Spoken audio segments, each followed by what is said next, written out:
तुमची मागणी काय करणार आहात? तेव्हा कोणाचा पुत्र असला म्हणून नियम कायदे राज्य काही त्यांच्या नावावर अजितदादाच्या नावावर महाराष्ट्र राज्याचं PR कार्ड नाही केलेलं. कुठेही यावं कोणतंही घ्यावं. पार्थ पवार जर राज्याच्या अर्थमंत्र्याचा पुत्र असेल असावा, त्याच्याविषयी काय प्रश्न. त्यांनी संपत्ती कमावी त्याच्याविषयी काय ऑब्जेक्शन असायचं का? करा. मराठी माणसांना अशा कंपन्या स्थापन कराव्या याच्याविषयी काय ऑब्जेक्शन असेल का? पण नियम कायदे डावलून मग पार्थ पवाराला जे नियम लागू ते लोक नाही लागा. आम्ही आता आवाहन करतो, ज्याचं भूसंपादन झालं आणि तिथं काहीच काम नाही झालं त्याला जमीन वापस मागा. उद्यापासून अर्ज मागवतो. सरकारने 2 दिवसात निर्णय घ्यावा त्याच्यावर, होऊन जावं तसं. मग याच्या आधी जर मुद्रांक शुल्क अशाच पद्धतीनं जेवढं पार्थ पवाराला सवलत दिली तेवढी सरकारने द्यावी. मान्य करू की नियमाप्रमाणे सगळं झालेलं आहे. इथं लोकांच्या 10-10 वर्ष फाईल होत नाही, मंत्रालयात हालत नाही, आणि यांची फाईल पुण्याहून 2 दिवसात जाऊन उद्योग मंत्रालयातून एखाद्या पत्राचा प्रवास 15 दिवसाचा असतो. एखाद्या कलेक्टरकडं एखाद्या जिल्ह्याच्या ठिकाणी दिल्यानंतर मंत्रालयापर्यंत पत्र जायला, एखादी फाईल जायला 15-15 दिवसाचा 1-1 महिन्याचा प्रवास असतो. आणि यांचं 2 महिन्यात जाऊन वापस काय येतं? मग कोणता नियम 2 दिवसात? हे कोणता नियम तुम्ही पाळता? म्हणजे राज्याला लुटण्याचा प्रकार आहे हा. मेवा भाऊ असतील, मोदी शहा म्हणतात ना खाऊंगा ना खाने दूंगा, अब सब खा रहे और सबको खिला रहे, अशा प्रकारची स्थिती झालेली आहे. सर G24 तासनं हे प्रकरण समोर आणल्यानंतर काम केलेलं नाहीये. सगळ्या व्यवहार हे नियमाप्रमाणे आहेत.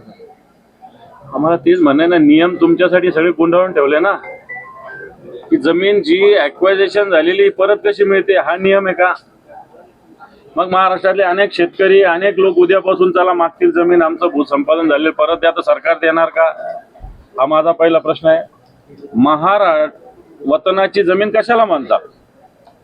ही जमीन पार्थ पवारला कशी देऊ शकता? पार्थ पवारच्या कंपनीला कसं देऊ शकता? तुम्ही फुलेशाहू आंबेडकरांचा महाराष्ट्र म्हणतात. सर्वसामान्य माणसाला दिलेली असलेली ही जमीन असेल तर ती एखाद्या महारवतनाच्याच माणसाला मिळाली पाहिजे. आणि म्हणून आता ज्यांनी कोणी बॉन्ड दिले होते त्या काळात त्यांचे सगळे वंशज इथं आलेले, त्यांचे नातू असेल, मुलगा असेल, जे आलेले आहेत, यांचं बेसिक ऑब्जेक्शन आहे. सरकारला हे ऐकावं लागेल. मग कलेक्टर कसं म्हणतात की जमीन आमच्या ताब्यात आहे? मग तुम्ही 1800 कोटीचं जमीनचं 300 कोटी व्हॅल्युएशन कुठून काढलं? मग तुम्ही मुद्रांक शुल्क का नाही भरलं? आणि कोणता नियम पार्थ पवारांनी पाळला हे पार्थ पवारांनी सांगा. या सगळ्या विषयाचा खुलासा पार्थ पवारांनी करावा. अर्थमंत्र्यांच्या पुत्र आहेत, उपमुख्यमंत्री जमीन ज्याचा बाजार आहे ते 300 कोटीची जमीन घेतली, शिवाय त्याला स्टॅम्प ड्युटी सुद्धा पाहिजे. काय आरोप? तर राज्यात काय चालू आहे, कोणाचं लक्ष आहे? देवा भाऊ म्हणावं का मेवा भाऊ म्हणावं, त्यांना अशा प्रकारची स्थिती आहे. पुण्यामध्ये मुरलीधर मोहोळ वेगळाच मेवा खातायत, जैन समाजाचं हॉस्टेल स्वतः घेण्याचा प्रयत्न करताय. इकडे अजितदादांचा मुलगा महार हाडोळ्याची जमीन घेण्याचा प्रयत्न करताय.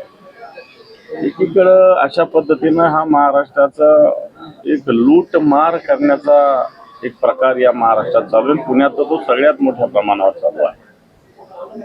आणि म्हणून जी पुण्याची कोरेगाव सारख्या भागात असलेली शहरातली मुख्य एरियातली जमीन, 40 एकर जमीन, महार हाडोळ्याची जमीन, जी एका उद्दिष्टासाठी राखीव असताना ती जमीन एखादी कंपनी घेते काय? मग अजितदादांच्या मुलाची कंपनी 2 दिवसात ठराव मंजूर काय करते? आणि 2 दिवसात जी कंपनी ठराव मंजूर करते तिला 2 दिवसात सरकार जमीन काय अलर्ट करतं? दुसरी गोष्ट, कलेक्टर सांगतात ही जमीन आमचीच आहे, परंतु एकीकडे सरकारने ही जमीन या संस्थेला अलर्ट केल्याची सुद्धा माहिती आहे.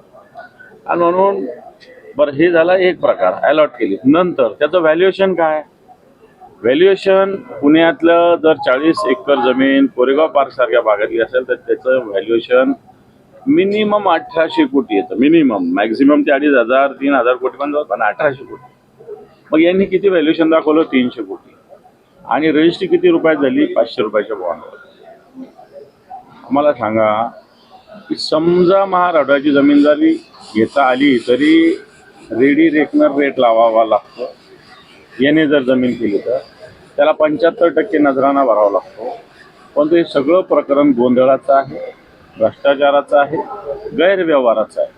आणि सत्ताधारी परवाच्या दिवशी अजितदादा बोलले शेतकऱ्यांना तुम्हाला सगळं फुकट लागतं, फुकट लागतं, फुकट लागतं. तुम्हाला का फुकट लागतं? 1800ची जमीन 300 कोटीत का लागते? मुद्रांक शुल्क तुम्हाला का माफ करावा लागतो? शेतकऱ्याच्या लाख 1.5 लाखासाठी तुम्ही फुकट लागतं म्हणता आणि तुम्ही 1800 कोटीची सगळ्यात महत्वाचं कोणतीही जागा भूसंपादन झालेली रेअर केस असते जी वापस देणं परत देणं. पहिली गोष्ट तर असं जागाच परत देतात नाही. जर असं जर झालं असेल तर मला असं वाटतं महाराष्ट्रातले अनेक लोक आपली जागा परत मागतील, कारण अनेक प्रकल्पासाठी जागा संपादित झालेल्या आहे. रस्त्यासाठी, विविध सिंचनाचे प्रकल्प असते त्याच्यासाठी, कोणी शॉपिंग कॉम्प्लेक्ससाठी, कोणी वेगवेगळ्या जागेसाठी, एज्युकेशन झोन, असे अनेक प्रकल्प भूसंपादित झालेले असतात. परंतु मूळ मालकाला हे परत देणं अतिशय दुर्मिळ बाब असते आणि ही बाब कोरेगाव पार्क सारख्या अतिशय महत्वाच्या भागात पुण्यात घडली. ज्या प्रकारे